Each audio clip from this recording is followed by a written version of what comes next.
જય શ્રી કૃષ્ણ વિદ્યાર્થી મિત્રો, આજે આપણે ચેપ્ટર 5 ચુંબકત્વ અને દ્રવ્ય એનસીઈઆરટી એક્સરસાઇઝ નું સોલ્યુશન જોઈશું.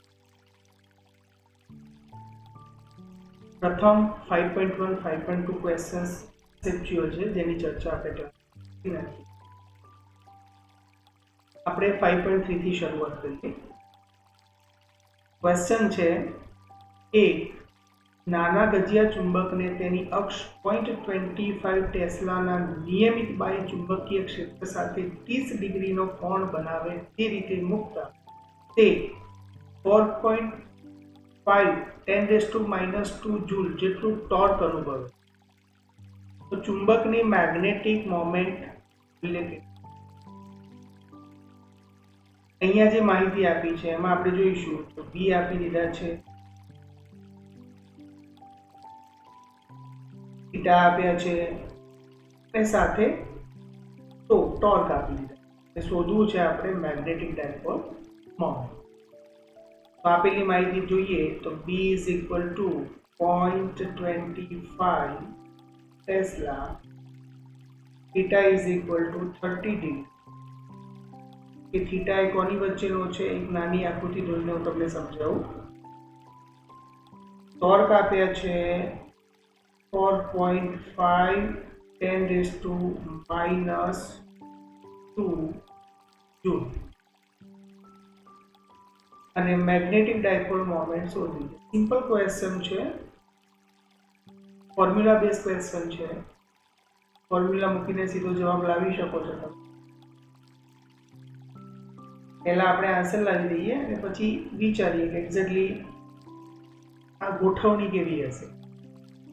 તો m vector cross b vector, so that's why mb sin theta, so therefore m is equal to rho upon b sin theta. જો બધી જ તમામ વેલ્યુ આપેલી છે તો આપી દીધા છે, એ આપી દીધા છે અને થીટા બી આપી. આપણે વેલ્યુ અંદર પ્લગ કરીશું. વેલ્યુ મૂકતા જે આન્સર આવે છે હું ડાયરેક્ટ લખી દઉં છું 0.36 જૂલ ટેસ્લા. ઓકે, આની ગોઠવણી કેવી હોઈ શકે? ચુંબકીય ક્ષેત્ર રેખાઓ અહીંયા મૂકીએ.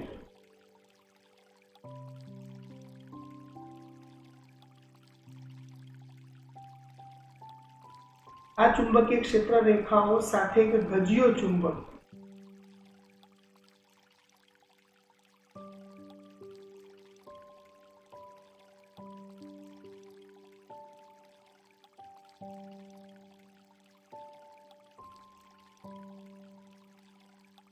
નો ખૂણો બનાવે છે. વાસ્તવમાં ગજિયો ચુંબક નહીં પણ ગજિયા ચુંબકની ચુંબકીય ડાયપોલ મોમેન્ટ. જે રીતે અહીંયા જો બાહ્ય ચુંબકીય ક્ષેત્ર બી વેક્ટર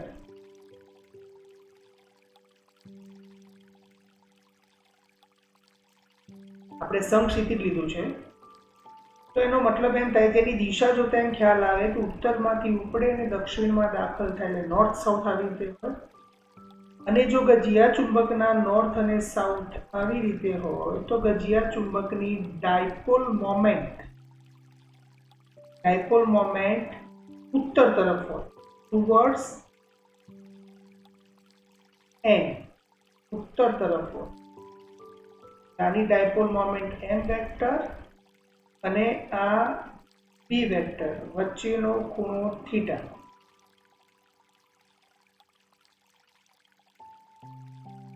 તો અહીંયા આપણને ખ્યાલ આવી જાય કે m અને b વચ્ચેનો ખૂણો આપેલો છે. આ થીટા = 30 આપેલો અને એના માટે ટોર્ક લાગે. ટોર્ક હંમેશા કેવી રીતે લાગે? એક નોંધ યાદ રાખજો, ટોર્ક એવી રીતે જ લાગે કે જેથી કરીને ટોર્ક શાના કારણે લાગે? તો અહીંયા જે આ નોર્થ ધ્રુવમાન છે એના ઉપર Fn બળ લાગે, સાઉથ ધ્રુવમાન પર Fs બળ લાગે. બે સમાન મૂલ્યના પરસ્પર વિરુદ્ધ દિશામાંના બળો ટોર્ક ઉત્પન્ન કરે છે. તો તો ટોર્ક કઈ દિશામાં લાગશે? ટોર્ક હંમેશા એવો પ્રયત્ન કરશે કે આ ગજિયો ચુંબક એની સામાન્ય સ્થિતિમાં ગોઠવાય. ટોર્કની દિશા હંમેશા ટોર્ક એવી રીતે લાગશે કે જેના કારણે ગજિયો ચુંબકીય ક્ષેત્ર સાથે 0 ડિગ્રી એટલે કે સામાન્ય સ્થિતિ એટલે કે સ્થિર સ્થિતિમાં ગોઠવાય તેવો પ્રયત્ન કરશે. કે આઈ થિંક તમને બધાને ખ્યાલ આવી ગયો હશે. તો આ ક્વેશ્ચનનો આન્સર 0.30. એના પછી સેકન્ડ ક્વેશ્ચન જોઈએ. મેગ્નેટિક મોમેન્ટ m 0.32 ધરાવતા ગજિયા ચુંબકને 0.15 ટેસ્લાના નિયમિત ચુંબકીય ક્ષેત્રમાં મૂક્યો છે. જો ગજિયો ચુંબક આ ક્ષેત્રના સમતલમાં મુક્ત ભ્રમણ કરી શકે તેમ હોય તો કઈ દિશામાંની ગોઠવણી તેને સ્થિર અને અસ્થિર સંતુલન દર્શાવે છે? દરેક કિસ્સામાં ચુંબકની સ્થિતિ ઊર્જા કેટલી હશે તે શોધો. તો અહીંયા પહેલા તો સ્થિરનો મતલબ આપણે કેટલો કાઢી શકીએ? સ્થિરનો મતલબ એમ કહી શકાય કે એની સંતુલન સ્થિતિ, એની સ્થાયી સ્થિતિ, ટૂંકમાં ચુંબકીય ક્ષેત્ર સાથેનું સમાંતર ગોઠવણી. એની સામાન્ય સ્થિતિ કહીએ તો પણ ચાલે. ગજિયા ચુંબકની સામાન્ય સ્થિતિ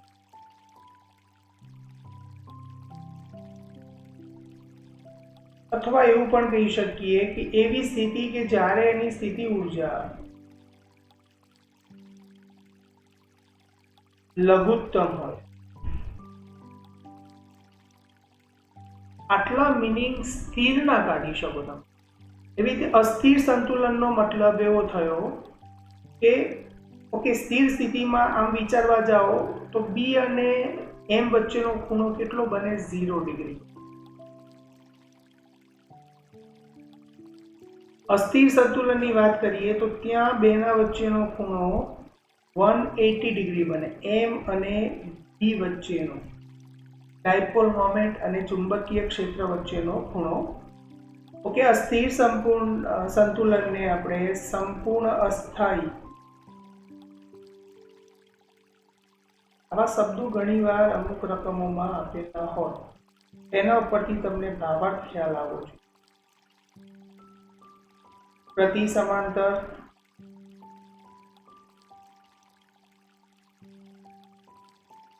લઘુત્તમ સ્થિતિ ઊર્જાની જગ્યાએ અહીંયા આપણને મહત્તમ સ્થિતિ ઊર્જા મળશે.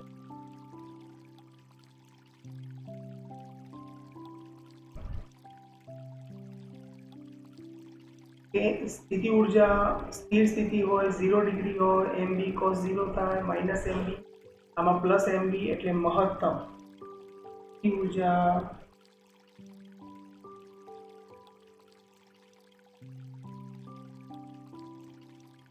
મહત્તમ.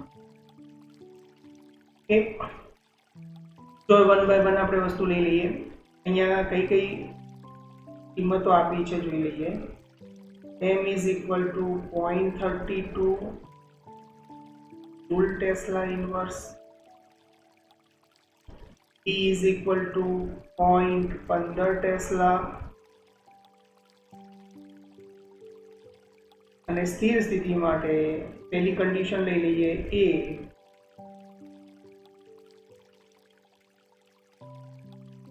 સ્થિર સ્થિતિમાં સ્થિર માટે theta is equal to 0 લઈએ. આની આકૃતિની જો તમે કલ્પના કરવી હોય તેમ માની શકો કે આ ચુંબકીય ક્ષેત્ર E વેક્ટર, એમાં એક ગજિયો ચુંબક,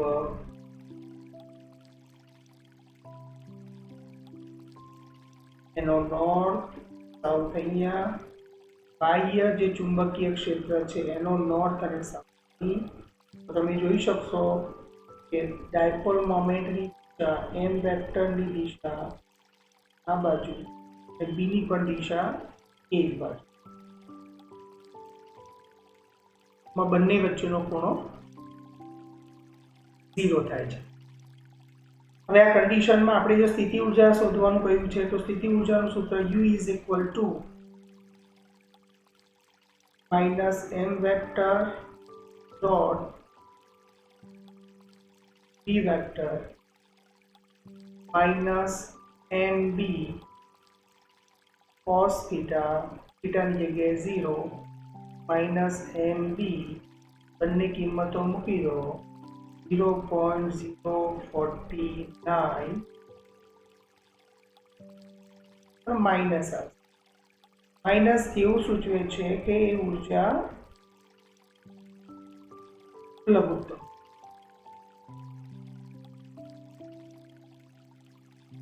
કારણ કે જે કાર્ય આપણે ગજિયા ચુંબક ઉપર કરીએ છીએ એ કાર્ય ગજિયા ચુંબકમાં સ્થિતિ ઊર્જા સ્વરૂપે સંગ્રહ પામે છે। તો આ દરમિયાન આપણે કોઈ જ કાર્ય કરવું પડતું નથી। બી લઈએ અસ્થિર માટે,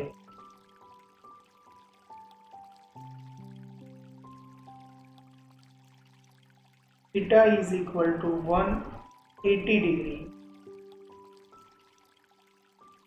તો 180 ડિગ્રી હોય તો ઉપરની આકૃતિ આપણે થોડી કલ્પના સાથે સાથે પ્રેક્ટિકલી ઇમેજિનેશન કરતા જઈશું, જેથી કરીને આપણને ફિઝિક્સનું ફીલિંગ આવે। ઓકે, એવી આની અંદર તો અહીંયા આપણે ચેન્જીસ ક્યાં થવાના છે? તો ગજિયો ચુંબક આપણે એવી રીતે ગોઠવવાનો છે કે જેના કારણે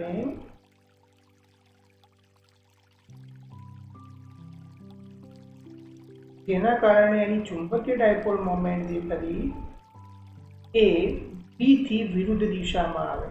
એનો મતલબ અહીંયા n આવી જશે અને અહીંયા s આવી, જેથી કરીને એની ડાયપોલ મોમેન્ટની દિશા આ બાજુ હશે।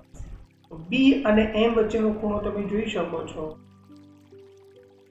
બી અને m વચ્ચેનો કોણ તમને અહીંયા 180 ડિગ્રી મળે, જ્યારે ઉપરના કિસ્સામાં તમને m અને b વચ્ચેનો ખૂણો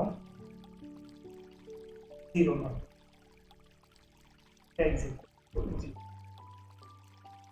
થીટા ઇઝ ઇક્વલ ટુ 180 હોય ત્યારે સંપૂર્ણ અસંતુલન સ્થિતિ ખ્યાલ આવી ગયો। સિમ્પલ સમ છે u is equal two minus m e cos 180 plus mb, cos 180 minus 1 થાય, અહીંયા આન્સર એટલો જ આવશે પણ પોઝિટિવ। આ મહત્તમ સ્થિતિ ઊર્જા પર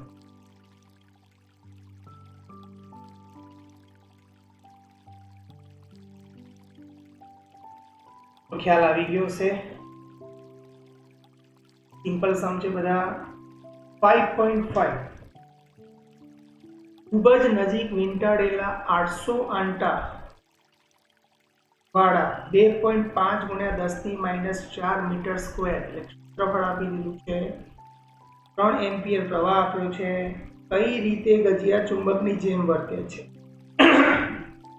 પ્રવાહ પસાર થાય છે અને વીંટાળેલું 800 આંટા આપ્યા છે, એટલે સ્વાભાવિક વસ્તુ જે સોલેનોઇડ છે, અને એ સોલેનોઇડ આપણે સોલેનોઇડ બનાવવાનો મુખ્ય પર્પસ શું છે કે ચુંબકીય ક્ષેત્ર ઉત્પન્ન કરવું। તો સોલેનોઇડ કેવી રીતે ગજિયા ચુંબક સાથે સામ્યતા ધરાવે? એક વસ્તુ હોઈ શકે કે ગજિયો ચુંબક છે તેને નોર્થ અને સાઉથ પોલ છે।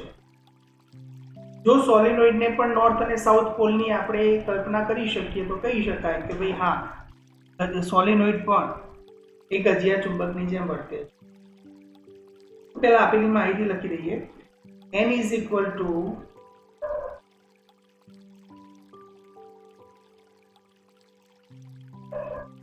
800, a is equal to 2.5 to 10⁻⁴ metre square, એમાંથી પસાર થતો પ્રવાહ 3 એમ્પિયર।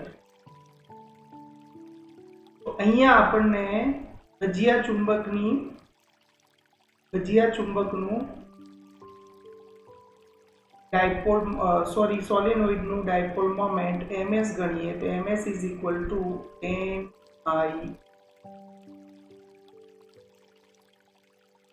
ચુંબકીય ડાયપોલ મોમેન્ટ. કે આ કિંમતો આપણે પ્લગ કરી દઈએ 800 મલ્ટી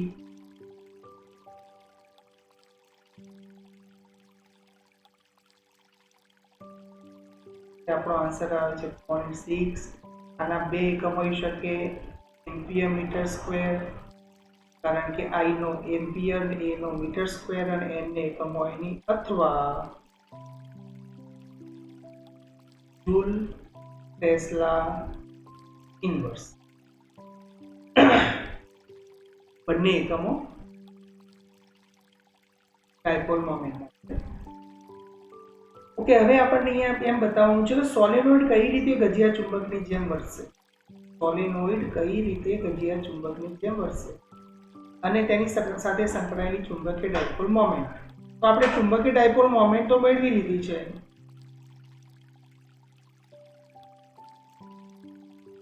એક આન્સર આપણો આવી ગયો. સેકન્ડ આન્સર આપણે સમજવાનો પ્રયત્ન કરીએ.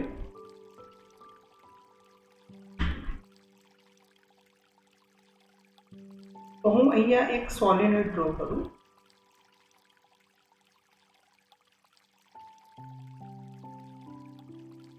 અને સોલેનોઇડમાંથી પસાર થતો પ્રવાહ I લઈએ.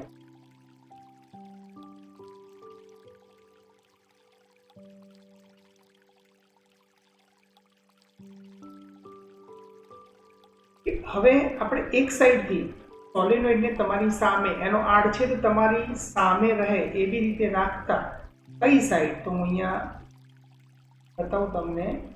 આ સાઈડને તમારી ફેસ સામે રાખો અને ફેસ સામે રાખતા તમને જો ત્યાં જે એ આડછેદ છે એમાંથી પસાર થતો પ્રવાહ આપણને ક્લોકવાઇઝ દેખાય, ક્લોકવાઇઝ મળે, તો જોજો અહીંયા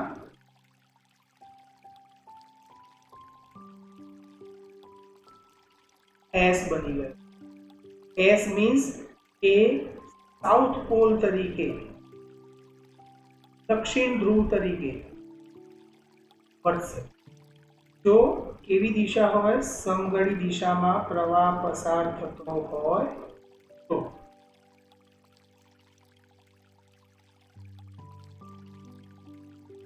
અને આ બાજુ આપણે નજર કરશું તો 100% એવું મળવાનું છે આપણને કે જો પેલી બાજુ સમઘડી મળ્યું હોય તો આ બાજુ આપણને પ્રવાહની દિશા એન્ટી ક્લોકવાઇઝ જ મળશે. સોરી, ક્લોકવાઇઝ ડ્રો કરી દીધું, એન્ટી ક્લોકવાઇઝ મળશે.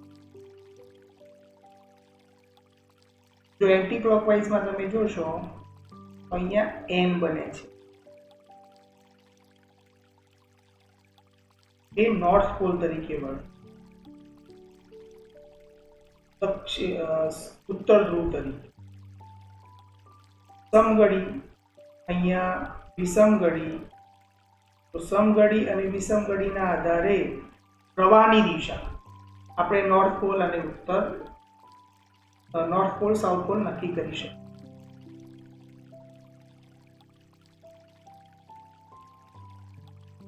તો આટલો બધાને ખ્યાલ આવી ગયો છે. તો આ ગજિયા ચુંબક તરીકે કહેવાય. ગજિયા ચુંબકમાં પણ અલ્ટિમેટ શું હોય છે, ઉત્તર ધ્રુવ અને દક્ષિણ ધ્રુવ હોય. ઉત્તરમાંથી ક્ષેત્ર રેખાઓ બહાર નીકળે, દક્ષિણમાં દાખલ થાય. નોર્થ પોલ એ સાઉથ પોલ હોય, રેખાઓ ઉત્તરમાંથી નીકળે, દક્ષિણમાં દાખલ થાય અને ઉત્તરમાં જઈને વિરામ પામે. એ રીતે બંધગાળો રચે. તો અહીંયા પણ સેમ એવી જ ઘટના બનવાની છે કે અહીંયા પણ ઉત્તરમાંથી ક્ષેત્ર રેખાઓ નીકળશે, દાખલ થાય અને અંદર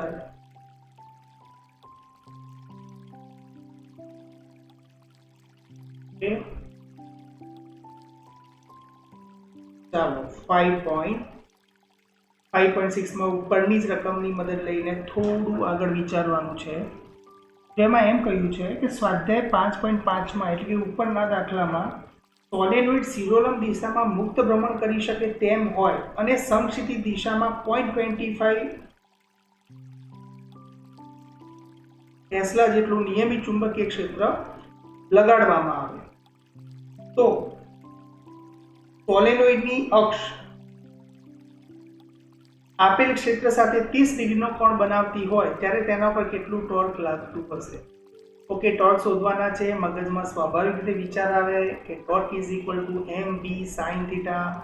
કે થીટા આપ્યો છે એમ અને બી વચ્ચેનો એંગલ. યસ થીટા આપી ગયો. બી આપેલો છે તો હા બી ઓલરેડી 0.25 ટેસ્લા આપ્યો છે. એમ આપી દીધો છે તો અહીંયા નથી આપ્યો પણ ઉપરના દાખલામાં આપણે એમ મેળવી લીધો છે 0.6 એમ્પિયર મીટર સ્ક્વેર. તો સિમ્પલ છે. ઓકે, હવે અહીંયા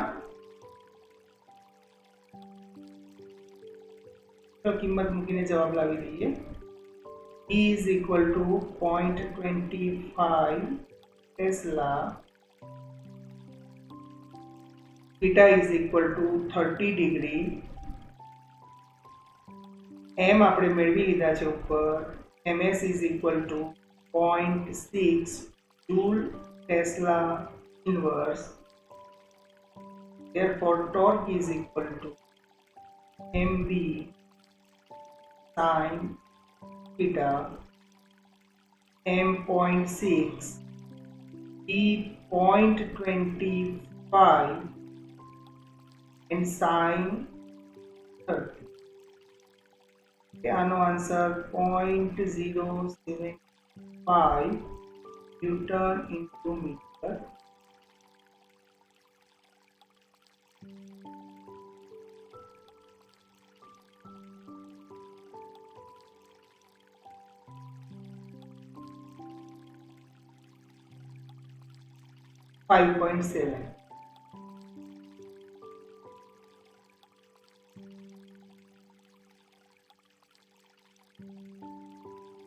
Magnetic moment m vector dipole moment ચુંબકીય ડાયપોલ મોમેન્ટ ગજિયા ચુંબકની નિયમિત ચુંબકીય ક્ષેત્ર 0.22 એટલે બી આપ્યા છે સાથે એક રેખસ્થ રહેલો છે. એક રેખસ્થ રહેવું એનો મતલબ એમ સમજી શકીએ કે થીટા ઇઝ ઇક્વલ ટુ 0. બાહ્ય ટોર્ક દ્વારા કેટલું કાર્ય કરવું પડે કે જેથી તેની મેગ્નેટિક મોમેન્ટ બાહ્ય ટોર્ક દ્વારા કેટલું કાર્ય કરવું પડે કે જેથી તેની મોમેન્ટ ક્ષેત્રની દિશામાં અને ક્ષેત્રની દિશાની વિરુદ્ધ દિશામાં ગોઠવાય. ઓકે, અહીંયા કાર્ય શોધવાનું છે. આવા દાખલા આપણે વિદ્યુત શાસ્ત્રમાં પણ ગણ્યા છે. હું તમને થોડી એક હિન્ટ યાદ કરાવી દઉં તમને કે આપણે ખ્યાલ હોય તમને તો ટોર્ક વાળા કિસ્સામાં કાર્ય કેવી રીતે શોધવું. તો સૂક્ષ્મ કાર્ય dw લઈએ તો ટોર્ક ઇન્ટુ ડી થીટા. બળ અને સ્થાનાંતર જ છે પણ બળ એટલે અહીંયા ટોર્ક છે અને સ્થાનાંતર એટલે કોણીય સ્થાનાંતર. અને કોણીય બળ ઇઝ ઇક્વલ ટુ ટોર્ક આપણે બોલીએ. ઇન્ટિગ્રેશન dw કરીશું. ઇન્ટિગ્રેશન ટો ઇન્ટુ ડી થીટા કરશું. હું તમને વિદ્યુત શાસ્ત્ર માટે મેળવીને બતાવું. સેમ લોજિક ચુંબકીય શાસ્ત્રમાં લાગે. dw સૂક્ષ્મ કાર્યનું સંકલન એટલે કુલ કાર્ય મળી જાય. E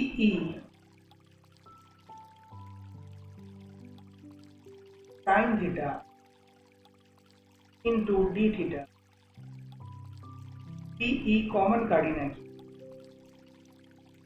sin theta into d theta. Limit આપણે θ1 થી માની લો કે એને θ2 પર લઈ જઈએ. અહીંયા કિસ્સો એવો આપ્યો છે કે 0 ડિગ્રી થી એને લંબ લઈ જવાનો છે એટલે ક્ષેત્રની દિશામાં જ સોરી ક્ષેત્રની દિશામાં છે અને ક્ષેત્રની વિરુદ્ધ દિશામાં. ક્ષેત્રની દિશા માટે એટલે કે 0 ઉપર જ છે. PE sin theta હું માઇનસ cos theta સંકલન θ1 θ2 upper limit minus lower limit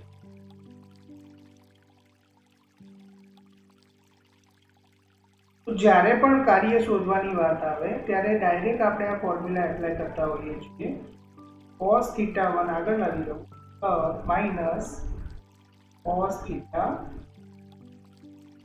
આ સૂત્ર કાયમ માટે યાદ રાખવાનું છે તમારે કાર્યના દાખલા વારંવાર પૂછાય છે અને જો મારે ચુંબકીય શાસ્ત્ર માટે મેળવવું હોય તો p ની જગ્યાએ m આવી જશે e ની જગ્યાએ b આવી જશે અને કૌંસમાં cos θ1 માઇનસ cos θ ઓકે તો ખ્યાલ આવી ગયો હશે બધાને ભાઈ W mb જ્યારે પણ કાર્ય શોધવાનું હોય એવા સંજોગોમાં આ પ્રકારના સમની અંદર આપણે જે માહિતી આપી છે પહેલા અહીંયા ટપકાવી દઈએ is equal to 1.5 Joule Tesla inverse T is equal to 0.22 Tesla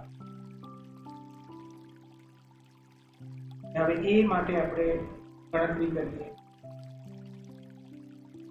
બાહ્ય ટોર્ક દ્વારા કેટલું કાર્ય કરવું પડે શાના માટે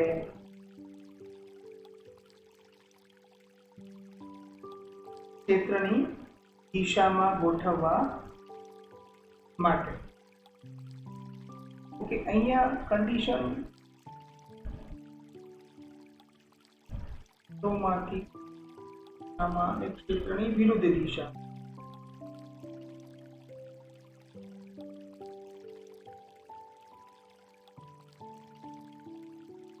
અહીંયા ક્ષેત્રની દિશા 90 એંગલ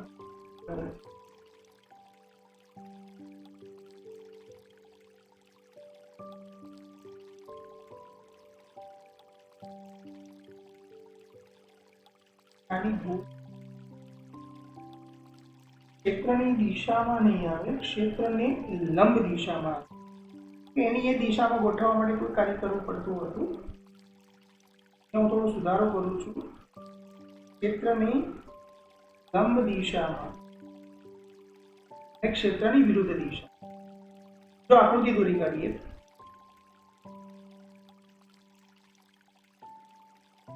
ચુંબકીય ક્ષેત્ર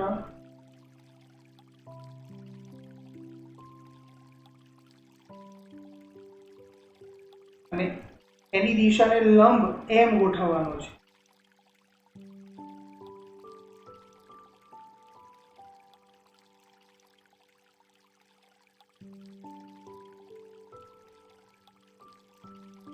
અહીંયા નોર્થ અહીંયા સાઉથ આ બાહ્યના નોર્થ અને સાઉથ ડાયપોલ મોમેન્ટ જે કરી ત્યાં ઉપર આવી જશે તે આમ આવી જશે તેના વચ્ચે પહેલા સામાન્ય સ્થિતિમાં હતો કારણ કે એક રેખસ્થ છે એનો મતલબ 0 ડિગ્રી પર છે અને એનાથી લંબ ગોઠવવાનો છે એટલે 90 ડિગ્રી ગોઠવવાનો છે તો આપણે વાપરીશું એ જ કાર્યનું સૂત્ર W is equal to mb cos θ1 minus cos θ m 1.5 b 0.22 θ1 સામાન્ય સ્થિતિ θ2 લંબ રાખો એ ગોઠવવાનું cos 0 1 અને cos 90 0 આનો આન્સર આવી જશે 0.W1 કહી દો કારણ કે આની અંદર બે વસ્તુ છે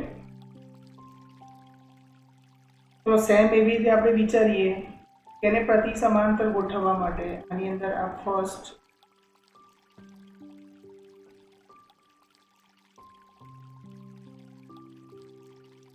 બે નંબરમાં લંબ ગોઠવવા માટે પ્રતિ સમાંતર ગોઠવવા માટે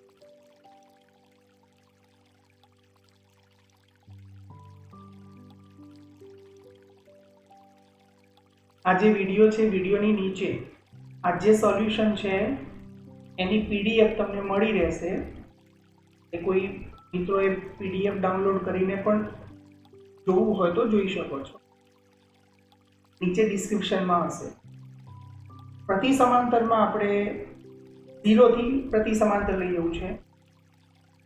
તમે ઘરે થોડા ટ્રાય કરજો, 1-2 એક્ઝામ્પલ કે 30 ડિગ્રીથી 60 ડિગ્રી લઈ જવા માટે, 30 થી 45, 0 થી 45, એવા 2-3 સમ જાતે ટ્રાય કરવાના, જેથી કરીને આ સૂત્ર ઉપર પરફેક્ટ સમજ જનરેટ થઈ જાય. W2 is equal to MB cos θ1 cos 0 અને cos θ2 cos 180. cos 180 minus 1 આવે, એ આન્સર આવી જશે 2M,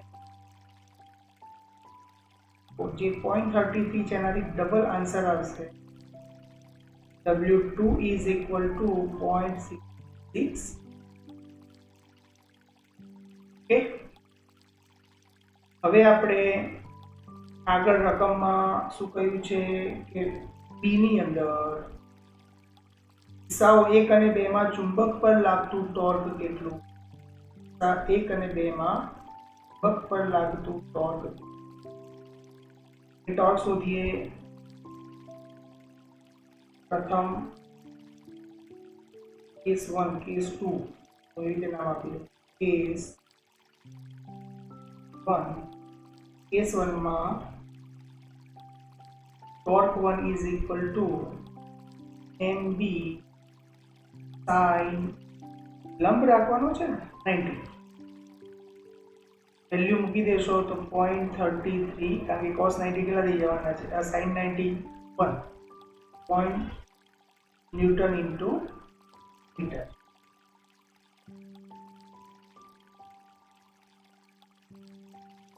સેમ કેસ 2,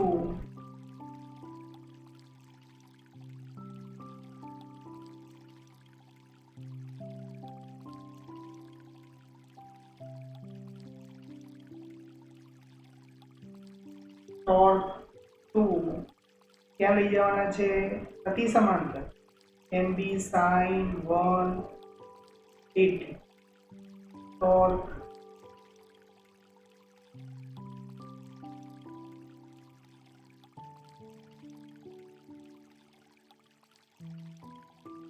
ત્યારે પણ એકમ લખવાનું ભૂલવું નહીં.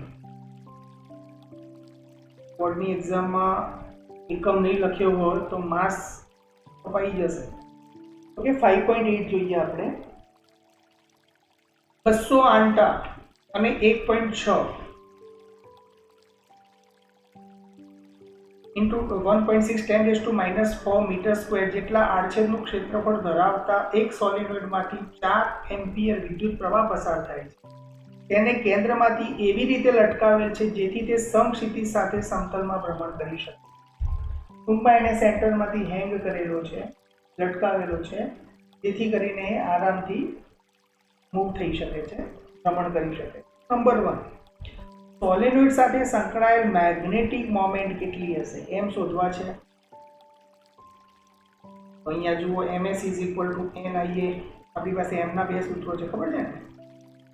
એક તો p into 2l, જે વિદ્યુત શાસ્ત્રમાં આપણે ભણ્યા હતા, વિદ્યુત dipole moment p into 2l, એની જેમ અહીંયા આવશે ધ્રુવમાન, એટલે ps અથવા p 2l એટલે બેના વચ્ચેનું અંતર. એવી રીતે પેલામાં ડાયપોલમાં p is equal to p is equal to q into 2a. અહીંયા ડાયપોલ મોમેન્ટ આવે, એની જગ્યાએ ધ્રુવમાન આવી જાય, p એનાની જગ્યાએ આવે. એક તો છે ગધિયા ચુંબક માટેનું, આ બાર મેગ્નેટ એટલે એમ બી કહ્યું. અને જ્યારે સોલેનોઇડ આવશે ત્યારે તમારી પાસે સૂત્ર અવેલેબલ થશે, તમે એમાં બંને સૂત્રો વાપરી શકો. p into 2l બી વપરાશે અને ખાસ જે વપરાય છે NIA, p into p શું છે? અહીંયા તો ધ્રુવમાન છે, એ ડાયપોલ મોમેન્ટ નથી, ધ્રુવમાન એટલે કે એનો ઉત્તર ધ્રુવ અને દક્ષિણ ધ્રુવ એનું મૂલ્ય, જેટલું દ્રવ્યમાન વધુ એટલું એનું પ્રબળતા વધારે. ઓકે, સોલેનોઇડ સાથે સંકળાયેલ ડાયપોલ મોમેન્ટ માટે શું જોઈએ? તો અહીંયા જે આપ્યું છે તમારે નજર કરશો ખ્યાલ આવી જશે કે બધું જ રો મટીરિયલ અવેલેબલ છે. 2008 का A is equal to 1.6 10 minus 4 meter square અને I is equal to 4 m. કરો કંકુના. A is equal to ms equal to NIA. તો NI એની કિંમત મૂકી દઈએ. આપણને પૂછે ઉપર તો કીધો જવાબ આવશે 1.28 જૂલ ટેસ્લા. એ ઉપર કિંમતો આપી છે.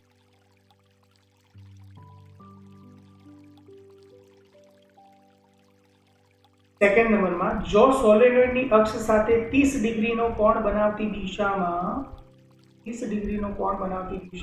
7.5 ગુણ્યા 10 ટેસ્લા નિયમિત સમક્ષિતિજ ચુંબકીય ક્ષેત્ર ઉત્પન્ન કરવામાં આવે તો સોલેનોઇડ ઉપર લાગતું બળ અને ટોર્ક. જો જ્યારે પણ કોઈ પણ ડાયપોલને આપણે સમાન વિદ્યુત ક્ષેત્ર કે સમાન ચુંબકીય ક્ષેત્ર, તો અહીંયા આ ચેપ્ટરની ખાસિયત એ છે કે જેનું વિદ્યુત શાસ્ત્ર સારું છે એની ચુંબકીય શાસ્ત્રમાં આરામથી સમજ પડશે.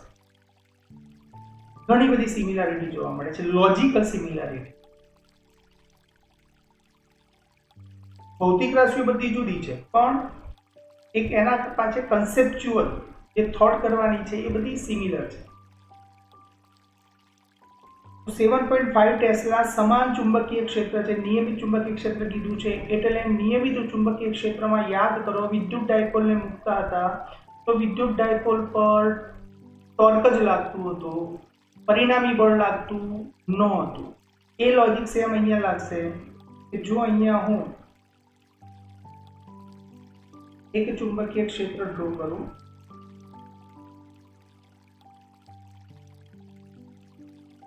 એમાં એક ડાયપોલ રાખી દઈએ.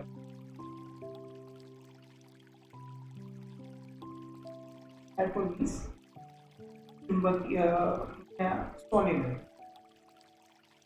हम दो सोलेनोइड.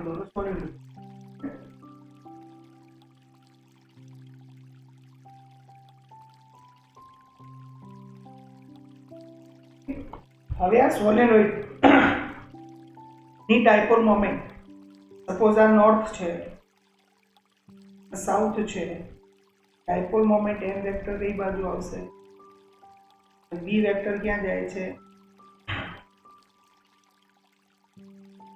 v વેક્ટર આ દિશા, m અને v વચ્ચેનો જે ખૂણો છે એ 30 ડિગ્રી અહીંયા આપણને આપી દીધો છે. હવે અહીંયા એ જોવાનું છે કે આના ઉપર બળ, તો જે n ઉપર છે એની બાજુ બળ લાગશે અને Fm કહીએ, s બાજુ જે છે એના ઉપર જે બળ લાગશે એને Fs કહીએ. બંને મૂલ્યો સમાન મૂલ્યના છે, પરસ્પર વિરુદ્ધ દિશામાં છે એટલે એના પર રેખીય બળ લાગશે નહીં. ટૂંકમાં અહીંયા Fn is equal to Fs અને સાથે વિરુદ્ધ દિશામાં માટે પરિણામી બળ F is equal to Fn minus Fs is equal to 0. પરિણામી બળ અહીંયા લાગવાનું નથી. હવે વાત કરી ટોર્ક. યસ, ટોર્ક તો લાગશે જ, કારણ કે ટોર્કનો ગુણધર્મ એવો છે કે તે સોલેનોઇડને કે ગજિયા ચુંબકને ક્ષેત્રને સમાંતર ગોઠવવાનો પ્રયત્ન કરે છે. એટલે અહીંયા ખૂણો બને છે માટે ટોર્ક લાગશે. હમણાં જો 0 ડિગ્રી થઈ જાય એની દિશામાં ગોઠવાઈ જાય તો ટોર્ક લાગશે E.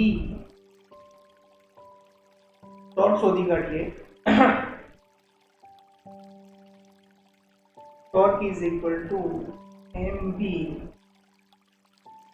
sin tau. m શોધી કાઢે આપણે 1.28, e આપણને આપ્યા છે આપ્યા છે જુઓ કઈ ઉપર 7.5 10⁻⁻2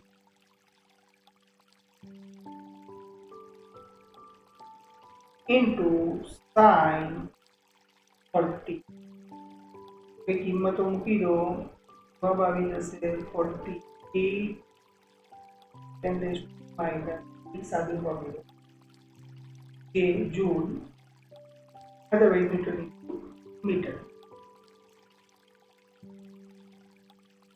કે આ થઈ ગયો ખ્યાલ આવી ગયો બધાને 5.9 16 આંટા અને 10 સેન્ટીમીટર ત્રિજ્યા ધરાવતું એક વર્તુળાકાર ગૂંચળું 0.75 એમ્પિયર વિદ્યુત પ્રવાહ ધરાવે છે અને આટલા ટેસ્લાના મૂલ્ય ધરાવતા બાહ્ય ચુંબકીય ક્ષેત્રને લંબ રૂપે સ્થિર રહેલું છે. તો ગૂંચળું લંબ રૂપે છે. ભૂલ અહીંયા એ ન થાય કે ગૂંચળાનો સદિશ લંબ રૂપે નથી. ગૂંચળું લંબ રૂપે હોવું એનો મતલબ ગૂંચળાનું સદિશ અને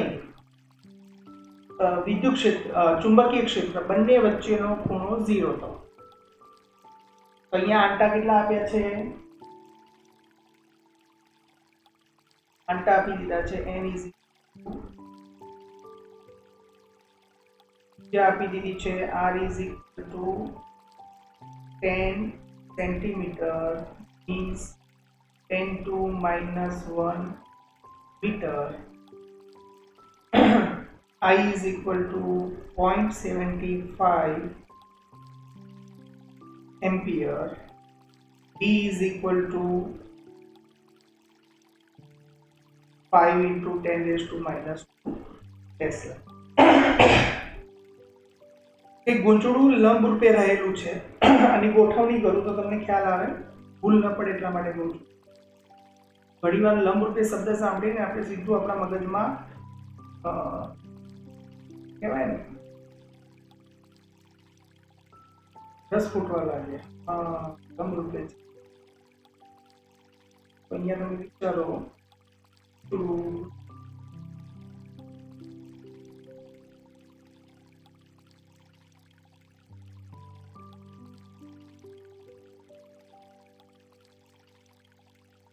ગૂંચળું લંબ રૂપે કહેવાય અને ગૂંચળાનો જે સમતલ છે એ અને આ બંને એકબીજાને પરસ્પર લંબ થયા કે આમાં એની જરૂરિયાત નથી, ફોર્મ્યુલા બેઝ છે બધું, પણ છતાં બી આપણે બી છે. ક્ષેત્રની દિશાને લંબ અને ગૂંચળાના સમતલમાં રહેલી અક્ષને અનુલક્ષીને ગૂંચળું મુક્ત ભ્રમણ કરી શકે છે. જ્યારે ગૂંચળુંને થોડું ઘુમાવીને છોડી દેવામાં આવે ત્યારે તે સ્થિર સંતુલિત સ્થિતિની આસપાસ 2 સેકન્ડ ઇનવર્સ મીન્સ કે આવૃત્તિ આપી દીધી mu is equal to second inverse આવૃત્તિથી દોલન કરે. ગૂંચળાની તેની ભ્રમણ અક્ષને અનુલક્ષીને જડત્વની ચાક માત્રા શોધવાની છે. લો ભાઈ આ શોધવાના છે. આખા ચેપ્ટરમાં એક જ સૂત્ર આવે છે, આવૃત્તિનું આવર્તકાળનું એક જ સૂત્ર, જે સેમ આવતું હતું વિદ્યુતશાસ્ત્રમાં. વિદ્યુતશાસ્ત્રમાં કંઈક આવું હતું કે ભાઈ T is equal to 2π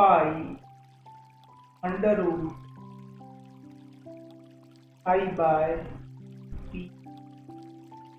યાદ આવે છે? એ સાબિત બી કરી શકાય, પણ અહીંયા આપણે અત્યારે સાબિત કરવાનું એનો સીધો સમ ગણીએ. સેમ એ વસ્તુ અહીંયા ચુંબકીય શાસ્ત્ર માટે બનાવીશું 2π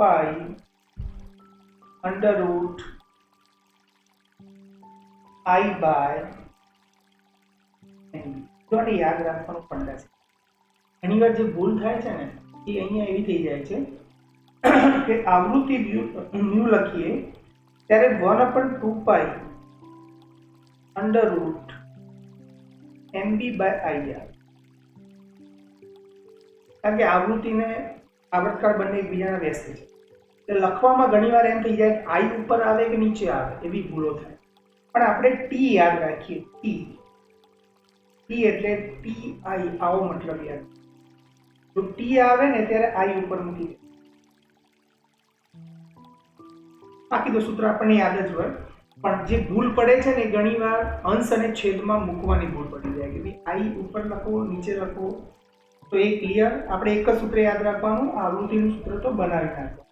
ઓકે, હવે અહીંયા નજર કરો તમે કેટલી વસ્તુ તમને આપી છે ને શું ખૂટે છે. તો 2π, ઓકે, આઈ આપ્યા છે ને એ શોધવાના છે. એમ નો ટી યસ, ટી નો, ટી ની જરૂર નથી, આપણે આવૃત્તિ તો યસ. તો હવે વાત એમ છે કે પહેલા એમ નું કંઈક નક્કી કરી નાખીએ. શું છે ભાઈ, અહીંયા સોલેનોઇડ છે ને. તો સોલેનોઇડ માટે એમ કેટલું મેળવીશું? અહીં ચુંબકીય dipole moment m is equal to NIA. નજર કરો ભાઈ, એ આપ્યા છે ના, પણ આડછેદનું ક્ષેત્રફળ I pi r. ઓકે, હવે ડન. હવે આ કિંમતો આપણે ન્યૂમાં મૂકી દઈએ. 1/2π અંડર રૂટ m ની જગ્યાએ ni pi r square, t ની જગ્યાએ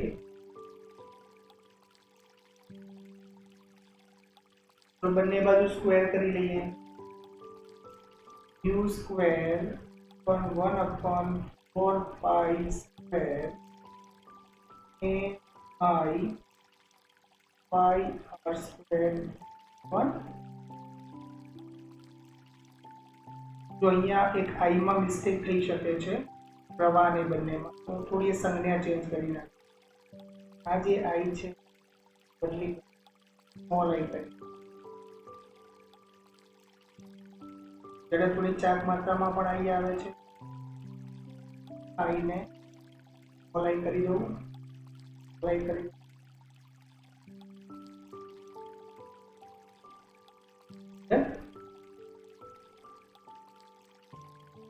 i ને કરતા બનાવીશું. therefore I is equal to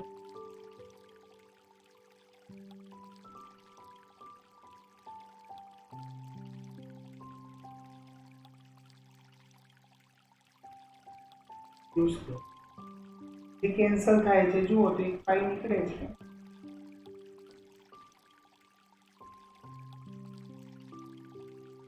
કે બાકી બધી કિંમતો મૂકવાની છે. કે બધી કિંમતો મૂકશો તમારો જવાબ આવે છે. જવાબ લખી દઉં છું. 1.2 into 10⁻⁻4 kg liters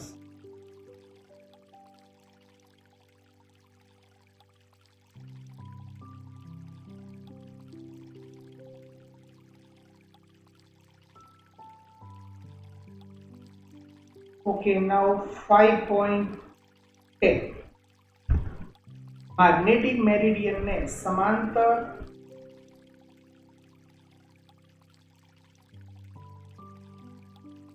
ઉર્ધ્વ સમતલમાં મુક્ત ભ્રમણ કરી શકે તેવી ચુંબકીય સોયની અણી સમસ્થિતિ સાથે નીચે તરફ 22 ડિગ્રી કોણ બનાવતી દિશામાં. ઓકે, સમસ્થિતિ સાથે જ્યારે પણ ખૂણો બને સમજી લેવાનો ડીપ એંગલ આપ્યો છે. સમસ્થિતિ સાથે જે ખૂણો બને ડીપ એંગલ I આપ્યો છે. આ સ્થળે પૃથ્વીના ચુંબકીય ક્ષેત્રનો સમક્ષિતિજ ઘટક એટલે BH અથવા H લખું છું. સમક્ષિતિજ ઘટક પર ખાલી H લખી 0.35 I આપી દીધા છે. ઇન્ક્લિનેશન ગતિ કોણ ડીપ એંગલ ચુંબકીય સોયની અણી સમસ્થિતિ સાથે. તો આ સ્થળે પૃથ્વીના ચુંબકીય ક્ષેત્રનું માન શોધો. Very simple. આટલો કન્સેપ્ટ ક્લિયર થઈ જાય, ખ્યાલ આવી જાય. જો અહીંયા I ઇન્ક્લિનેશન I આપ્યા છે 22 ડિગ્રી, H આપી દીધા છે 0.35 g. આપણને B શોધવાના છે. તમે જાણો છો કે BH is B cos એક આકૃતિ,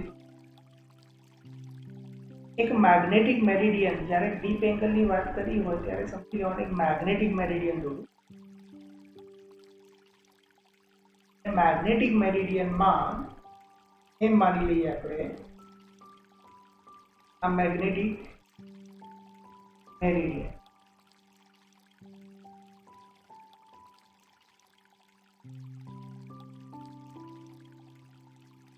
ચુંબકીય સમતલ.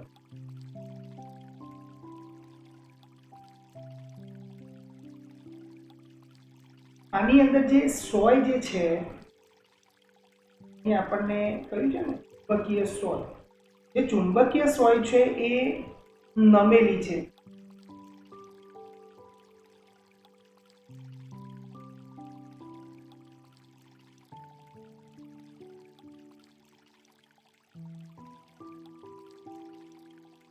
આ ચુંબકીય સોય કોની દિશામાં હોય તો હંમેશા એ ચુંબકીય ક્ષેત્રની દિશા, ઉપર કાં તો નીચેની. તો અહીંયા આ જે ખૂણો બને છે that is the inclination I is equal two 20 degree, અને એની સાથે જે આ સમક્ષિતિજ છે તે BH, અને આ જે છે વર્ટિકલ BV એટલે વર્ટિકલ કમ્પોનન્ટ. તો BH is equal two B cos I થાય તો BV is equal two B sin I મળે. ઓકે, આ એક્ઝેક્ટલી આ ફક્ત આપણે આની અંદર નો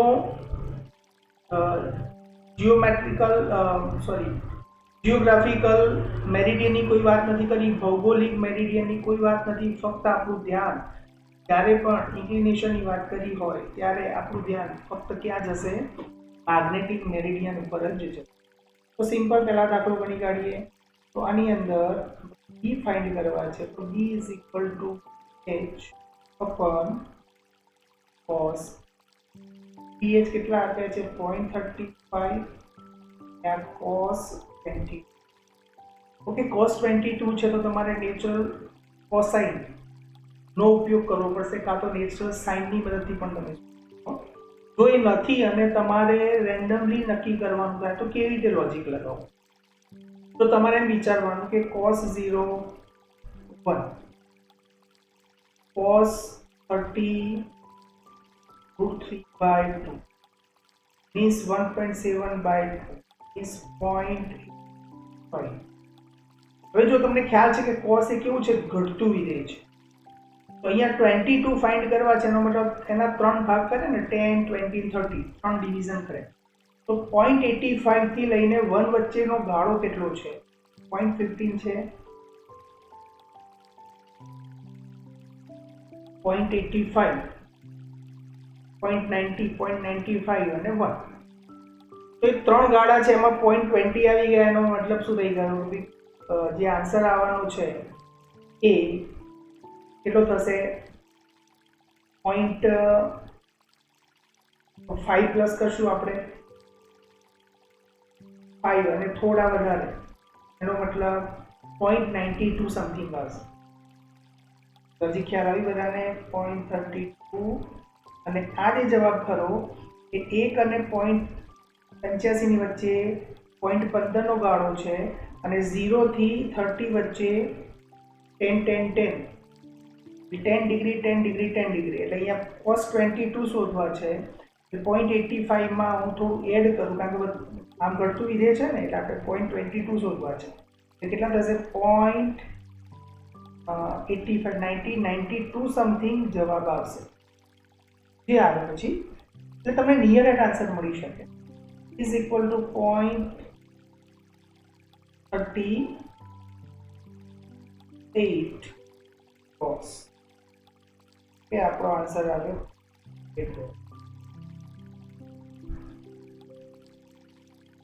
આઈ હોપ ખબર પડી ગઈ છે બધાને. Let's go 5.11. જો 5.11 માં આફ્રિકા ફરવા જતા. આફ્રિકામાં કોઈ સ્થળે ચુંબકીય કંપાસ ભૌગોલિક ઉત્તરથી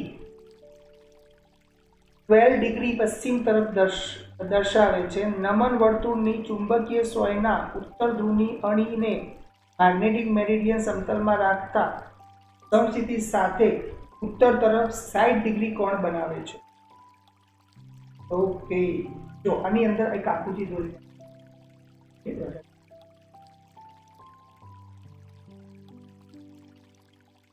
પૃથ્વી દોરી લઈએ આપણે. પૃથ્વીની અંદર માની લઈએ આ ઉત્તર દક્ષિણ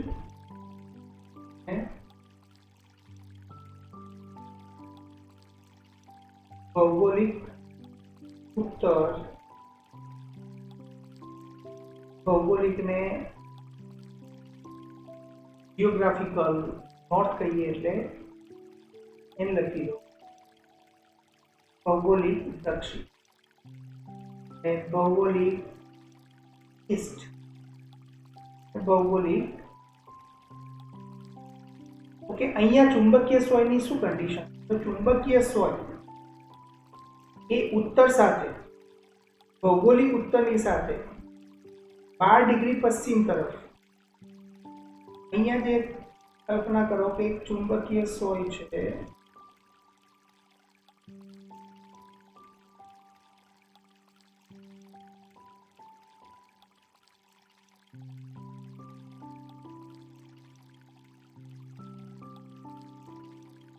ત્યાં ચુંબકીય સોયનો નોર્થ અહીંયા ઉપર રહેવાનો, સાઉથ અહીંયા રહેવાનો. તો આ જે એંગલ બને છે એ કેટલો બને છે? 12 ડિગ્રી બને છે. તો પશ્ચિમ તરફ થયો, પશ્ચિમ.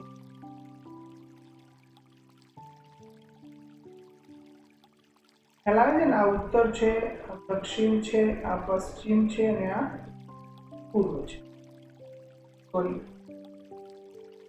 પૂર્વ છે અને પશ્ચિમ. પશ્ચિમ તરફ 12 ડિગ્રી અને ઉત્તર ધ્રુવની અણીને મેગ્નેટિક મેરિડિયનના સમતલમાં રાખતા તે સમક્ષિતિજ સાથે ઉત્તર તરફ 60 ડિગ્રીનો કોણ બનાવે છે. ઓકે, ટૂંકમાં આ નમન બતાવેલું છે. 60 ડિગ્રી કોની સાથે? સમક્ષિતિજ સાથે. સમક્ષિતિજ સાથે જે નમન હોય એ કંઈ હું આવી રીતે ડ્રો કરી શકું. મેં કલ્પના કરો, અહીંયા જ્યાં ચુંબકીય સોય મૂકી છે આ એક આધાર છે, આ ઉપર આપણે દરી દોરી દઈએ.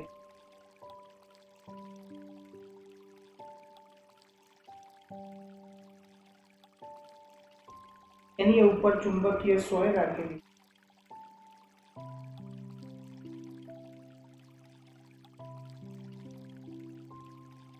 જે સમક્ષિતિજ સાથે 60 ડિગ્રીના કોણેના ટૂંકમાં એ શું બતાવે છે? ઇન્ક્લિનેશન આઈ. બરાબર ને? કારણ કે આ બી બતાવે છે. આ રેખા એ શું બતાવે? બી બતાવે.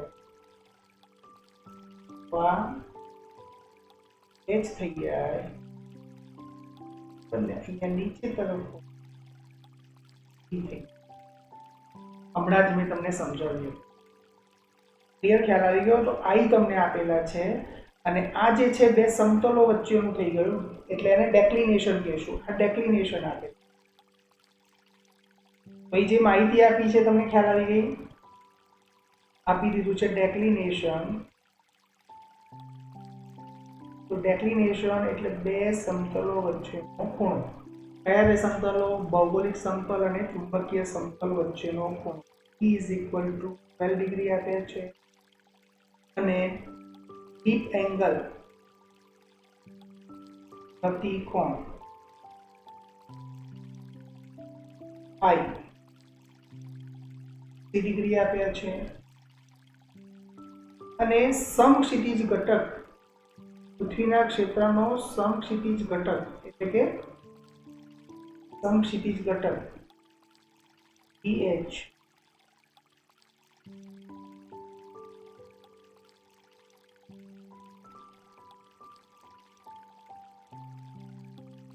શોધવાનું શું કહ્યું છે? તો પૃથ્વીના ચુંબકીય ક્ષેત્રની દિશા અને મૂલ્ય દર્શાવો. તો કે દિશા તો અંદર જે આપી છે એની જ રહેવાની છે. ડેક્લિનેશન 12 નું 12 રહેશે, ડીપ એંગલ પણ 60 નો 60 રહેશે. એટલે દિશા માટે કોઈ જે રકમમાં આપી છે એની એ જ દિશા રહેશે. હા, બી આપણે મેળવી લઈએ તો BH is equal two B cos I, B is equal to H1 cos I 0.16 cos 60 0.60 1/2 root 32. તો એક વસ્તુનું તમારે હંમેશા સાથે સાથે ધ્યાન એ રાખવાનું કે જ્યારે પૃથ્વીનું ચુંબકીય ક્ષેત્ર તમે ગણતા હશો ત્યારે હંમેશા એ 0.30 થી લઈને 0.40 વચ્ચે જ આન્સર આવશે. 0.36 હોય, કોઈ 0.35 હોય, 0.32 છે. ઓકે, એના ઉપરથી. અને દિશા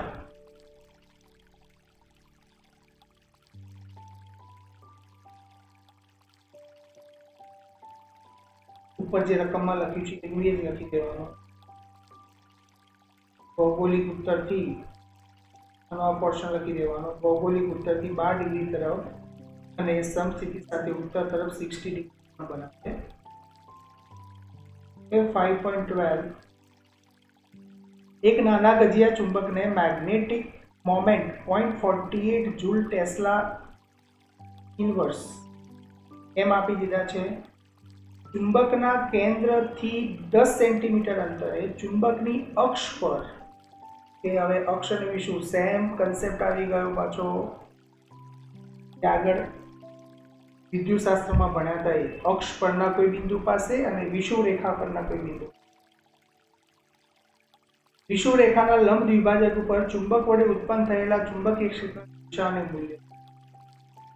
ઓકે, તો એક નાના ગજિયા ચુંબકની મેગ્નેટિક મોમેન્ટ એટલે કે એમ આપ્યા છે. ચુંબકના કેન્દ્રથી 10 સેન્ટીમીટર અંતરે આ. તો પહેલા બે કિસ્સા છે, એક અક્ષ ઉપરનો કિસ્સો છે અને વિષુવ રેખા ઉપરનો છે. બંનેમાં એક એક આકૃતિ દોરીએ, મજા આવે. આકૃતિ વગર સમજવામાં વાંધો નથી, પણ એ સમજણ અધૂરી ના રહે.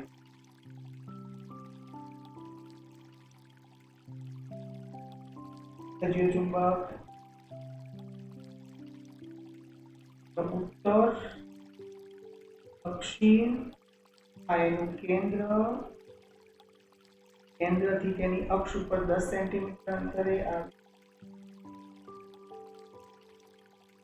અક્ષ ઉપર 10 હવે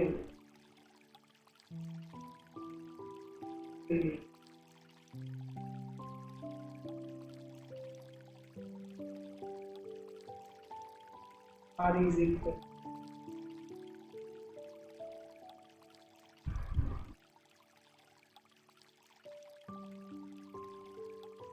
કે મેગ્નેટિક ડાયપોલ મોમેન્ટ એમ આપેલા છે. ચુંબકીય ક્ષેત્ર રેખાઓ આમ જેવા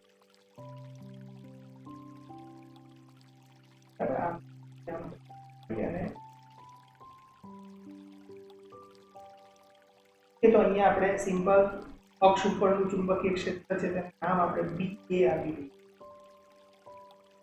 અક્ષ ઉપર એક્સિસ ઉપરથી BA લખીએ. અક્ષ ઉપર ચુંબકીય ક્ષેત્ર માટેનું સૂત્ર જો આપણે વિદ્યુત ક્ષેત્ર માટે યાદ રાખી લેવાનું. અક્ષ ઉપર હોય તો 2kP/r3 2kP/r3 લખી દો. Is equal two kP/r3. કે ની જગ્યાએ શું મૂકી દઈશું આપણે? અહીંયા μ0/4π. ની જગ્યાએ 2 અને ની જગ્યાએ n. r કે આની અંદર બધી વેલ્યુ આપણી પાસે અવેલેબલ છે. આનો આખો જવાબ કેટલો આવી જશે? 10 to -8. કારણ કે μ0/4π * 10⁻⁸ તો એમ કેટલા આવી ગયા? 0.48 બાય આર કેટલા છે 10 સેન્ટીમીટર એટલે 10 ની -1 ઘાત એનો જવાબ 0.96 to 10 is for ટેસ્લા. જેવું મ્યુઝિક એવો ડાન્સ. જનરલી વ્યવહારિક યુનિટ તરીકે આપણે ગોસમાં જવાબ લખીએ તો 0.9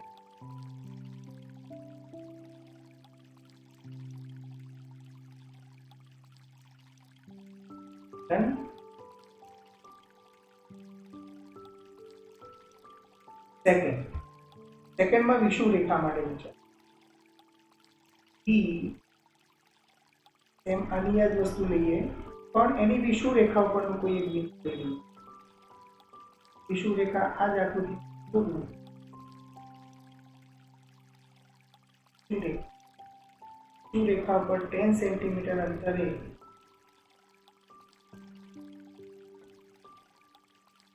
કોઈ એક બિંદુ વિચારીએ કે આને પી બિંદુ, નામ તો આને બી અને બી ક્યુ એ રીતે પણ નામ આપી શકીએ. તો વિષુવ રેખા માટે એને ઇક્વેટર કહેતા હોઈએ છીએ. ઇક્વેટર ઉપરથી એને ઈ નામ આપી દીધું, ઈ કહી દઈએ. તો એનું સૂત્ર શું છે? વિષુવ રેખા માટે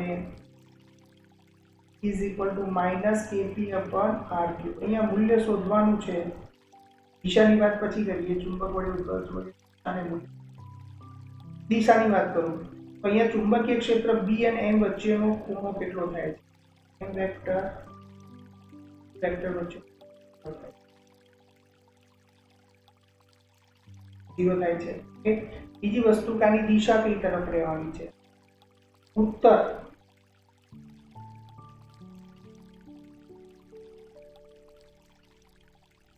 ચુંબકીય ક્ષેત્રની દિશા ઉત્તરથી દક્ષિણ તરફ. આ ક્ષેત્ર રેખા આમ નીકળશે, બરાબર છે, બાહ્ય તરફ અક્ષ માટે અહીંયા નથી વિચારવાનું. તો અહીંયા વિચારીએ તો ચુંબકીય ક્ષેત્રની દિશા આ બાજુ હશે, ડાયપોલ મોમેન્ટ આ બાજુ છે. બીજા કિસ્સામાં જ્યારે વિચારીશું ત્યારે ચુંબકીય ક્ષેત્રની દિશા એનાથી મોટી રહી જશે. ક્યાં? N થી S તરફ એવું કહેવાશે. જ્યારે પહેલા કિસ્સામાં ચુંબકીય ક્ષેત્રની દિશા એ S થી N તરફ. તો અહીંયા આપણે લખીશું S થી તરફ. E μ0/4π AP/r3. જોઈને તો ખ્યાલ આવી જાય મૂલ્યોમાં કોઈ ફેરફાર નથી. તો પેલો જે જવાબ છે એનાથી અડધો જવાબ આવશે. તો મૂકવાની આપણે કરવાની. દિશાની વાત કરું તો હમણાં મેં તમને સમજાવ્યું કે વિષુવ રેખા ઉપર તમે વિચારશો આમ થઈને આમ જશે. આ દિશા કઈ થઈ ગઈ? S તરફ. S.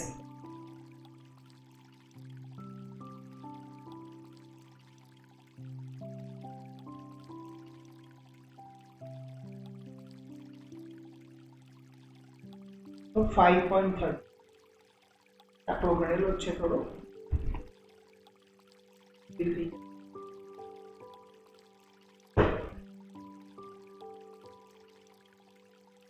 સમક્ષિતિજ સમતલમાં મૂકેલા એક નાના ગજિયા ચુંબકની અક્ષ ચુંબકીય ઉત્તર દક્ષિણ દિશા સાથે એક રેખસ્થ છે. તો ચુંબકની અક્ષ પર તેના કેન્દ્રથી 14 સેન્ટીમીટર અંતર રહેલા તટસ્થ બિંદુઓ. ઓકે, હવે અહીંયા શબ્દ એક આવે છે તટસ્થ બિંદુઓ. ધ્યાન રાખજો, તટસ્થ બિંદુ. તો તટસ્થ બિંદુ કોને કહેવાય? તટસ્થ બિંદુનો મતલબ B બરાબર 0 થવો. કે B 0 ક્યારે થાય? કે જ્યારે બે વિદ્યુત ક્ષેત્રો હોય B1 અને B2, બંને વિરુદ્ધ દિશામાં હોય, સમાન મૂલ્યના હોય, તો પરિણામી ચુંબકીય આર તો એવું જે બિંદુ પાસે બને એ બિંદુને તટસ્થ બિંદુ કહે છે.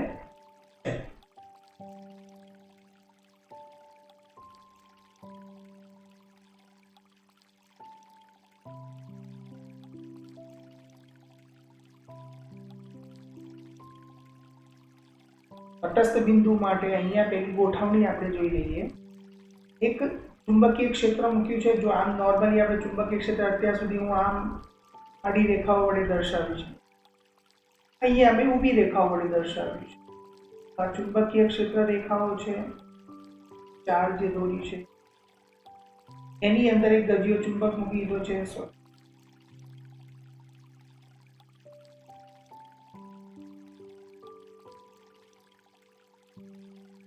કે આ ગજિયા ચુંબક ના અક્ષ ઉપર પહેલા કહ્યું છે ને આપણે તટસ્થ બિંદુ ક્યાં શોધવું છે? ચુંબકની અક્ષ પર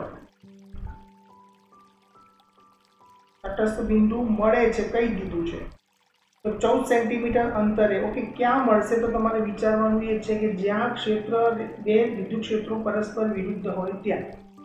તો તમારે ગોઠવણી નોર્થ ટુ સાઉથ કે સાઉથ ટુ નોર્થ કરવી, તમને ખ્યાલ આવે. સપોઝ મેં અહીંયા નોર્થ અને સાઉથ કર્યા હોત તો ક્ષેત્ર રેખા આમથી નીકળે, અહીંયા એક જ દિશા થઈ જાય.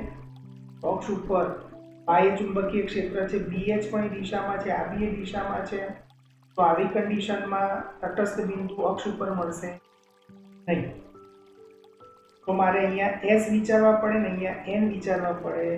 તો ચુંબકીય ક્ષેત્ર રેખા અહીંયા અંદર દાખલ થતી હોય, આનું ચુંબકીય ક્ષેત્ર અંદર જતી દિશામાં B લખી દો 12 મેગ્નેટ. અને પેલું જે પૃથ્વીનું ચુંબકીય ક્ષેત્ર છે એ ઉપર તરફ છે. તો અહીંયા એવું બની શકે કે BH અને BB બંને પરસ્પર વિરુદ્ધ દિશામાં હોય, જેના કારણે તટસ્થ બિંદુ. એવું ગમે તે ઉપર કે નીચે ગમે તે જગ્યાએ બિંદુ. તો અહીંયા આપણે નીચેના બિંદુ અહીંયા લીધું છે, જેનું અંતર સેન્ટરથી કેટલું છે? 14 સેન્ટીમીટર અંતર. સ્વાભાવિક છે કે આ બિંદુ પાસે BH અને BB બંને સરખા થતા હશે. તો અહીંયા પહેલી શરત મૂકી દઈએ કે BH is equal to, okay, અક્ષ ઉપરના બિંદુ માટેનું સૂત્ર થાય μ0, હમણાં જ આપણે ગણ્યું. BH આપણને આપી દીધેલા છે. તો આનાથી આપણને ડાયપોલ મોમેન્ટ m મળી જાય કિંમત. ઓકે, હવે આ કન્ડિશનમાં ના લંબ દ્વિભાજક ઉપર શું થાય? ચલો આનો લંબ દ્વિભાજક દોરીએ. ત્યાં આપણે નજર કરીએ તો આપણને ખ્યાલ આવશે કે ક્ષેત્ર રેખા આમથી નીકળે છે અને આમ જાય છે. લંબ દ્વિભાજક પર DB ની દિશા ઉપર તરફ છે, BH ની દિશા પણ ઉપર તરફ છે. એનો મતલબ કે અહીંયા BH અને BB બંનેનો સરવાળો થશે. કે જ્યાં અક્ષ ઉપર તટસ્થ બિંદુ મળતું હોય એવા કિસ્સામાં વિષુવરેખા ઉપર સરવાળો થાય, સીધું ડાયરેક્ટ મગજ. બાકી નોર્મલી આની અંદર કિંમતો મૂકી દીધી. BH is equal to BB આપણને મળી ગયા હતા. BB વિષુવરેખા માટે 14 સેન્ટીમીટર અંતરે અહીંયા વિષુવરેખા માટે આપણે ગણવું હોય તો કયું વાપરીશું? m/r3.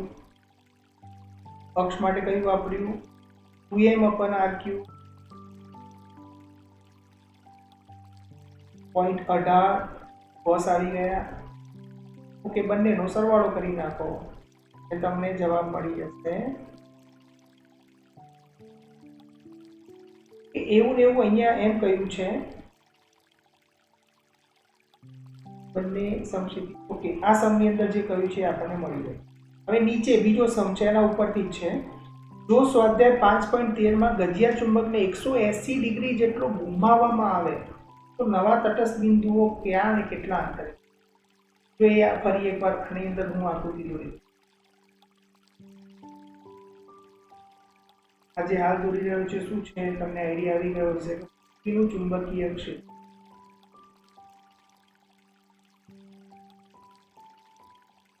પૃથ્વીના ચુંબકીય ક્ષેત્રમાં એક ગજિયો ચુંબક મૂકે.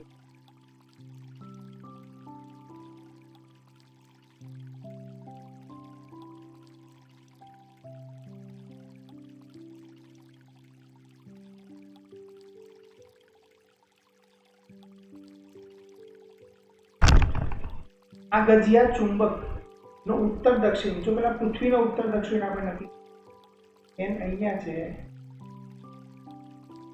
એસ અહીંયા છે. હવે અહીંયા એન અને એસ માટે જો હું અહીંયા ઉપરની સ્થિતિ લઉં છું, અહીંયા ઉપર ક્યાં છે એસ, જોજો પર એસ મૂક્યા છે ઉપર ને એન મૂક્યા છે નીચે, અને આને 180 ડિગ્રી ઘુમાવી દેવાનો. તો શું થશે? એસ નીચે આવી જશે, એન ઉપર આવી, એન અને એસ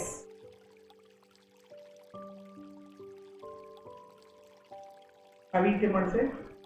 ઓકે, આની ક્ષેત્ર રેખાઓ દોરીએ આપણે. તો નોર્થમાંથી ઉપડે, દક્ષિણમાં દાખલ થાય અને ઉત્તર પાસે જઈને વિરામ પામે.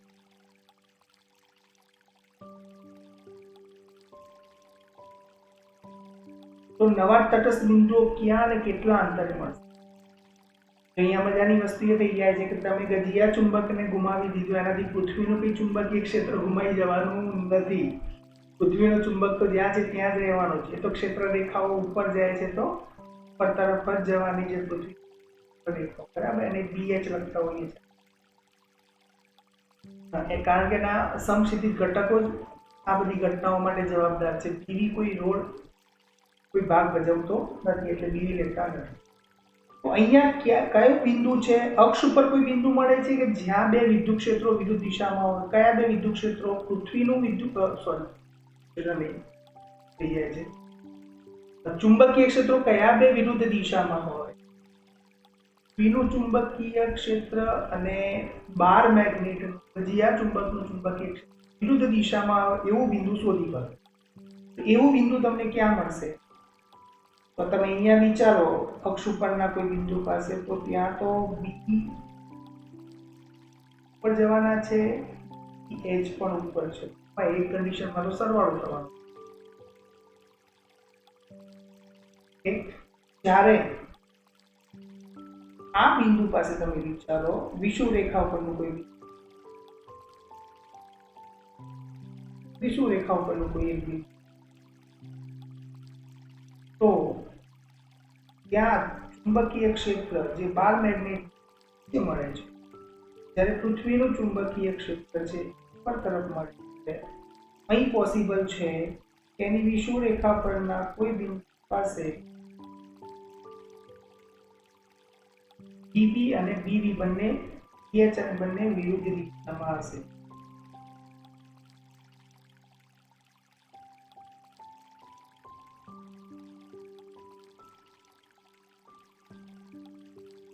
તો અહીંયા આ જ દાખલામાં વસ્તુ એ જ છે. પહેલું શું કામ કરવાનું?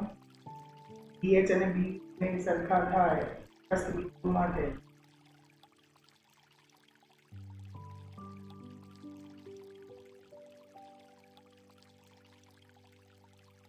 H is equal to B. કે BS તો આપણને આપેલા છે, કે કેટલા આપેલા છે આપણને 0.30 into 10⁻⁻. ઓકે, વિષુવ રેખા પર 0.45 વિષુવ રેખા છે માટે m/r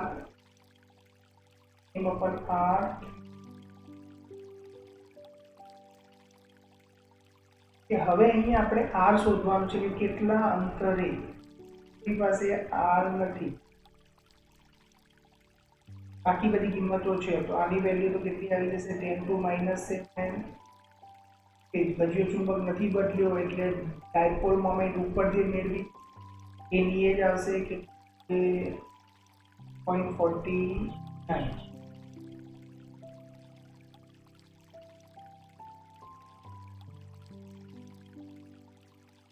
નીચે r³ 0.36 r³ બનાવો 0.49 10⁻⁷ upon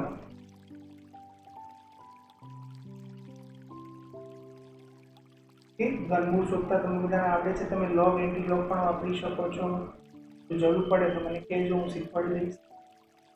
કે આનો જવાબ અત્યારે લખી દઉં છું 11.4 સેન્ટી. પેલામાં જવાબ કેટલા અંતરે આવતો હતો? 9 સેન્ટીમીટરે આવતો હતો. કન્ડિશનમાં કશું જ બદલ્યું નથી, પણ અહીંયા તટસ્થ બિંદુ વિષુવરેખા ઉપર ત્યારે કે જ્યારે ગજિયા ચુંબકના ધ્રુવોને ઉલટાવી દીધા ત્યારે આટલા અંતરે. ઓકે, અહીંયા બીજો એક પ્રશ્ન પાછો એડ કરી દઈએ આપણે. તટસ્થ બિંદુ ક્યાં ને કેટલા અંતરે મળે તો વિષુવરેખા પર મળે?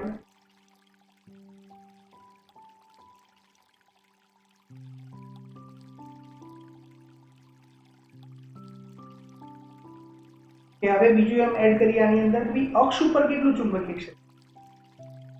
અક્ષ ઉપર આટલા જ અંતરે કેટલું ચુંબકીય ક્ષેત્ર મળે? તો અક્ષ માટે શું કરવું પડશે? બીબી અને બીબી બંને એક જ દિશામાં થાય છે. અહીંયા શું કરવું પડે? અક્ષ માટે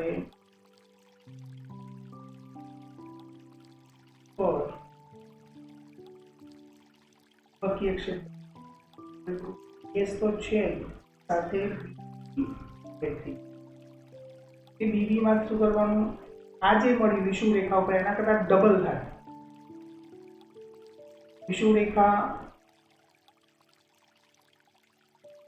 11.16 સેન્ટીમીટર અંતરે જે મળે છે એના કરતા એ ડબલ થશે. આ કન્ડિશનમાં આ બંનેનો સરવાળો થશે. કેટલો સમ કમ્પ્લીટ કરી શકશો તમે? સેમ આગળની કોપી પેસ્ટ કરવાની છે, ખાલી ફરક એ છે બંને કન્ડિશનમાં આપણે વિષુવરેખા અને અક્ષ પર બંને વિચાર. કે 5.15 લાસ્ટ સમ. તો 5.25 into 10⁻² જૂલ ટેસ્લા ઇન્વર્સ એમ આપી દીધા છે. મેગ્નેટિક મોમેન્ટ ધરાવતા નાના ગજિયા ચુંબકને તેની અક્ષ પૃથ્વીના ચુંબકીય ક્ષેત્રની દિશાને લંબ રહે. તો અહીંયા આખો કિસ્સો કેવો બને છે? જો પૃથ્વીનું ચુંબકીય ક્ષેત્ર આ દોરી, અહીંયા આડી રેખા હોય. તો કોઈ જગ્યાએ કન્ફ્યુઝ નહીં થવાનું, ઉપરના બધા જ દાખલા તમે આડી રેખા દોરીને પણ સમજી શકો છો. અને અહીંયા ગજિયો ચુંબક જે છે એની અક્ષ એટલે આ રહી એ કેવી રહે છે? એને લંબ. એ અક્ષ એ પૃથ્વીના ચુંબકીય ક્ષેત્ર રહે છે લંબ. કેવી રીતે મૂકી છે? ચુંબકના કેન્દ્રથી તેના લંબ દ્વિભાજક પર, ચુંબકના કેન્દ્રથી તેના લંબ દ્વિભાજક પર અને તેની અક્ષ પર કેટલા અંતરે પરિણામી ક્ષેત્ર પૃથ્વીના ચુંબકીય ક્ષેત્ર સાથે 45 નો કોણ બનાવતું હશે? સરસ. પહેલા લંબ દ્વિભાજક પર વિચારવાનું છે, પછી અક્ષ પર વિચારવાનું છે. પહેલું કામ આપણે લંબ દ્વિભાજક પર. તો લંબ દ્વિભાજક પર કોના વચ્ચેનો ખૂણો? 45 જોઈએ. પરિણામી ક્ષેત્ર અને પૃથ્વીનું ચુંબકીય ક્ષેત્ર અને પરિણામી ચુંબકીય ક્ષેત્ર.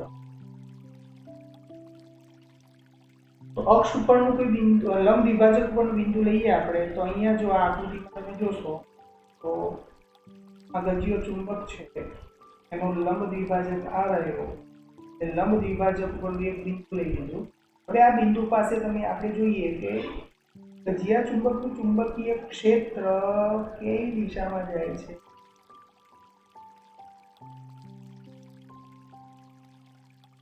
કે પૃથ્વીનો જે ઘટક છે, પૃથ્વીનું ચુંબકીય ક્ષેત્ર કઈ દિશામાં જાય છે? તો આ બેનું પરિણામી ક્યાં મળશે? સબાચનો નિયમ યાદ કરો. એની સાથે 45 નો ખૂણો બનાવે છે એવું બને. તમારે ઘરેથી 30 ડિગ્રી અને 60 ડિગ્રી માટે જાતે ટ્રાય કરો. 30 ડિગ્રી ક્યારે બને અને 60 ડિગ્રી કેટલા અંતરે? 45. તો 45 માટે સ્વાભાવિક વસ્તુ છે કે આ જે બી છે b is equal to bh cos 45 લગાડીશું આપણે. આના બે ઘટકો મળ્યા. આ બે ઘટકો કયા હોય? આ b cos 45 આ બનશે sin 45.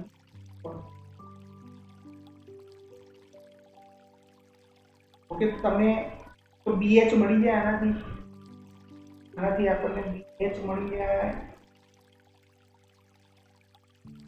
આપેલું છે BH 0.42.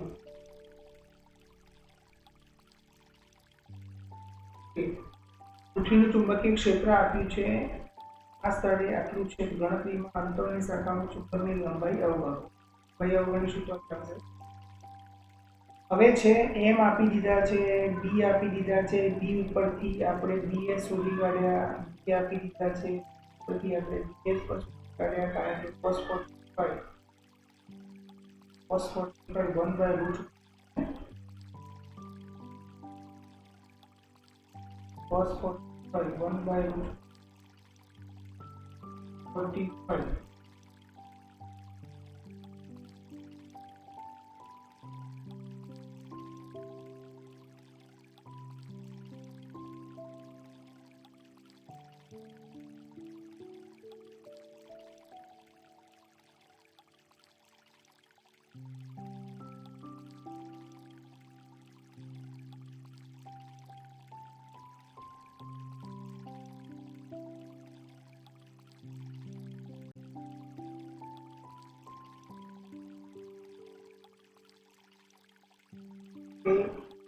ચલો હવે અહીંયા શું કર્યું છે? BH is equal to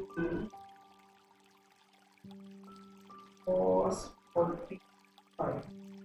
BH આપણને આપી દીધા છે 0.40. ખ્યાલ નથી આથી જશે તમને મળી ગયા 0.40 multiply 1.41.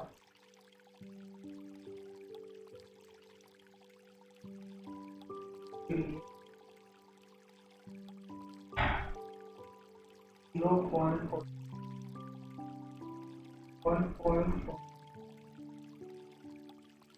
0.59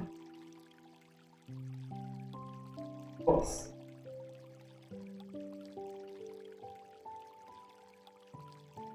ઓકે, આટલું ક્લિયર થઈ ગયું બધાને. હવે આગળ આપણને એમ કહ્યું છે એની લંબ દ્વિભાજકનો કિસ્સો પૂરો. લંબ દ્વિભાજક ઉપર આપતા અંતરે સરખામણી કરો.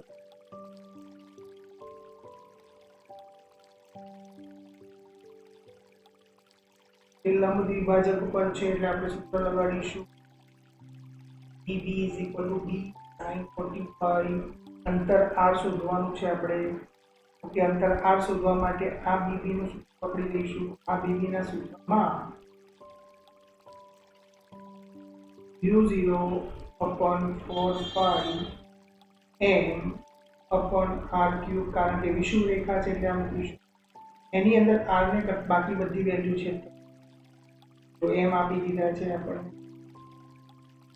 આપી દીધા છે ને ઉપર જો 5.25 into 10 raised to 9. આની જગ્યાએ 10 raised to 7.